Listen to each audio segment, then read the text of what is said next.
Brought to you by Palvi Agrico. आता शेतीसाठी जे काही लागणार ते घरपोच मिळणार, तेही मोबाईलच्या एका क्लिकवर। कालपासून महारवतनाची जमीन खरेदी केली म्हणून पार्थ पवारांवर आरोप केले जात आहेत। त्यांनी विकत घेतलेली जमीन यामध्ये अनेक गैरप्रकार झालेत असं म्हटलं जात आहे।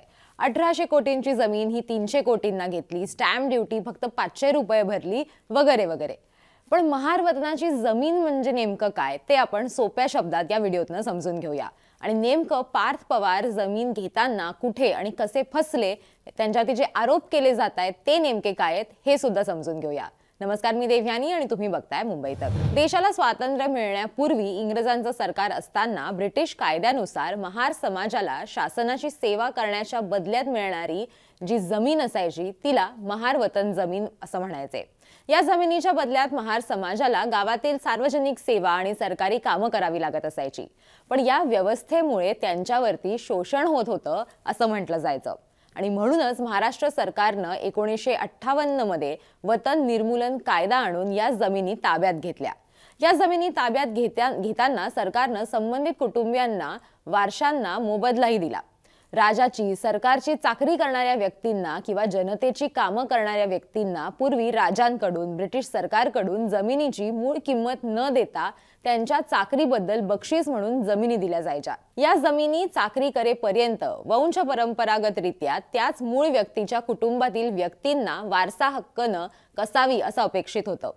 त्यामुळे अशा जमिनींच्या हस्तांतरणावरती निर्बंध होते। अशा जमिनींना वतन किंवा इनाम जमिनी म्हणून ओळखलं जायचं।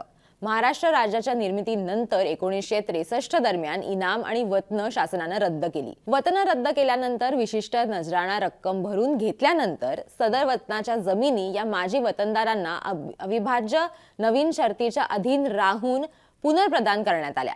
7/12 मध्ये तशी नोंदही घेतली गेली। सदर जमिनी जिल्हाधिकारी यांच्या परवानगीशिवाय विकता येत नाहीत। जर अटी शर्तीचा भंग केला तर जमिनी सरकार जमा करण्याचा अधिकार जिल्हाधिकाऱ्यांना असतो। जिल्हाधिकारी परवानगी देताना नजराण्यापोटी विशिष्ट रक्कम म्हणजे मूल्यांकनाच्या 20 किंवा 50% रक्कम घेते किंवा प्रचलित नियमानुसार आणि जमिनीचा वापर कोणत्या कामासाठी होणार आहे त्यानुसार मूल्यांकन जे आहे ते ठरवलं जातं आणि ती रक्कम भरावी लागते। विशेष म्हणजे ज्या उद्देशानं जमीन दिली जाते त्यासाठीच त्या जमिनीचा वापर करणं हे बंधनकारक असतं। अगदी सोप्या शब्दात समजून घ्यायचं झालं तर ही जमीन ज्या वेळेला महार समाजाच्या लोकांना दिली जायची त्यावेळेला त्यांच्यावरती त्यांचं शोषण व्हायचं किंवा त्यांना त्यांचा हक्क जो आहे तो नीट मिळायचा नाही, त्यांच्यावरती अन्याय व्हायचा असं म्हटलं गेलं। त्याच्यानंतर एक कायदा आला आणि त्या कायद्यानुसार ही जमीन जी आहे ती सरकारनं त्यांच्याकडे घेतली। सरकारने ही जमीन त्यांच्याकडे घेतल्यानंतर या लोकांना या जमिनींवरती ती कसण्यासाठी असेल किंवा त्यांचं काम कंटिन्यू करण्यासाठी असेल यांना ती जमीन ऑक्युपंट 2 म्हणून मिळाली। म्हणजे काय तर ही जमीन जी असते ती असते सरकारच्याच नावावरती, मात्र सरकार कागदपत्री ती जमीन त्या ऑक्युपंट्सच्या नावावरती करतं। तुम्ही ती जमीन वापरू शकता, ती तुमची असते, पण तुम्ही ती विकू शकत नाही किंवा तुम्ही ती दुसऱ्यांना हस्तांतरित सुद्धा करू शकत नाही। तुम्हाला जर त्या जमिनी संदर्भात कुठलाही व्यवहार करायचा असेल तर तो व्यवहार करण्यासाठी तुम्हाला तुमचे जे जिल्हाधिकारी असतात किंवा त्यांची परमिशन जी असते ती लागते। ते सगळं एक चाचपणी करून किंवा सगळा आढावा घेऊन नेमका प्रकरण काय आहे, कशासाठी तुम्हाला जमीन विकायची आहे हे सगळं त्याच्यामध्ये कन्सिडर होतं आणि मग ही जमीन जी आहे त्याचा जो व्यवहार आहे तो केला जाऊ शकतो। ही जमीन तुमच्याकडे ठेवण्यासाठी म्हणून एक फीस भरावी लागायची सरकारकडे। अशा असंख्य जमिनी आहेत महाराष्ट्रामध्ये जिथे लोकांना ही फी किंवा ही रक्कम जी आहे ती भरता आली नाही आणि त्याच्यामुळे त्या जमिनी डिस्प्यूटमध्ये होत्या। मात्र महारवतनाची जमीन जी असते ती तुम्ही बिना परवानगी बिना हे सगळी सरकारी प्रक्रिया केल्याशिवाय तुम्ही ती विकत घेऊ शकत नाही, ही याच्यातली बॉटम लाईन। आता पार्थ पवार यांनी जे केलं, पार्थ पवार यांनी जी पुण्यातली जमीन विकत घेतलेली होती ती त्यांनी एकतर 1800 कोटींची त्याचं व्हॅल्युएशन असताना ती जमीन त्यांनी 300 कोटींना घेतली। त्यातही जी स्टॅम्प ड्युटी होती ती स्टॅम्प ड्युटी त्यांनी माफ करून घेतली आणि फक्त 500 रुपये स्टॅम्प ड्युटी त्यांनी भरलेली होती, जी स्टॅम्प ड्युटी खरं तर 21 कोटी इतकी होती। आता जे पत्र समोर आलेलं आहे, जी एक समिती स्थापन करण्यात आलेली आहे त्याबद्दल सांगताना रेव्हेन्यू डिपार्टमेंटने काय म्हटलेलं आहे त्यांचं असं म्हणणं आहे की याच्यामध्ये गैरप्रकार जो आहे तो झालेला आहे। जे पार्थ पवारांनी जी जमीन घेतलेली होती आणि त्यांच्या पार्टनरसह या जमिनीसाठी त्यांना किमान 6 कोटी स्टॅम्प ड्युटी जी आहे ती त्यांना भरणं बंधनकारक आहे, ते त्यांना कळवण्यात आलेलं आहे. कितीही स्टॅम्प ड्युटी वेव ऑफ करायची म्हणजे माफ करून घ्यायचं म्हटलं तरीही ती करता येऊ शकत नाही, कारण की स्टॅम्प ड्युटी वेव ऑफ करण्यासाठी म्हणजे स्टॅम्प ड्युटी माफ करून घेण्यासाठी सुद्धा काही अटी शर्ती आहेत रेव्हेन्यू आणि फॉरेस्ट डिपार्टमेंटच्या.